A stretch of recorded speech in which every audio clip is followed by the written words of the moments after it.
Good morning. Today's job is to get the hood and the fenders removed. I've already got the hood off, as you can see. Got the hood springs out of the way. You have to take the hood springs out to get to one of the bolts holding the top of the fender back on the firewall.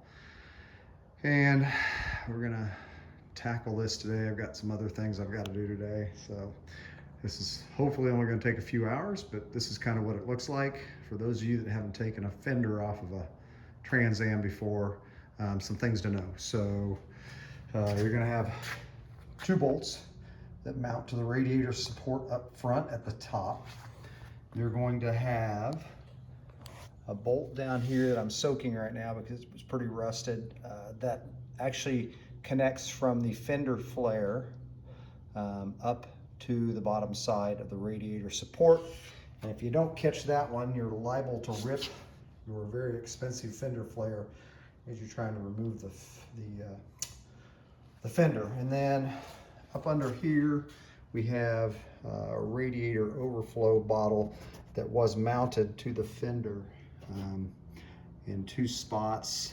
Easy to get those two 3/8 inch bolts off from inside the fender without even having to remove the tire. So get those out of the way and get those bagged. You've got, this is the bolt back here that's behind the hood spring. If you don't get the hood spring out of the way, you can't get to that bolt.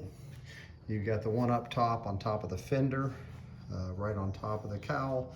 And then you're gonna have one back in here behind the door, so the door has to be open to get to it. So I'm gonna have to move some other stuff to get that door open.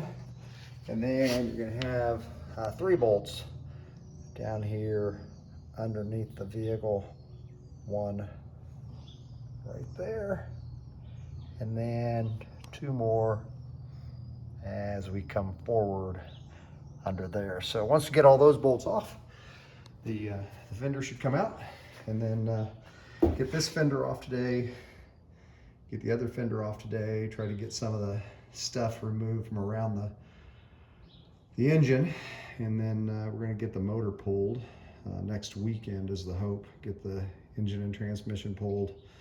Probably going to turn the transmission into a local transmission shop as a core for a new 700R4 rebuilt to withstand the power of the motor that's going to be going in here.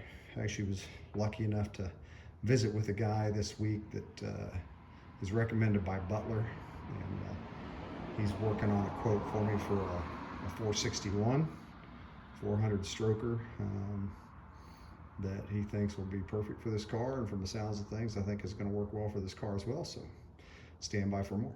Have a good day.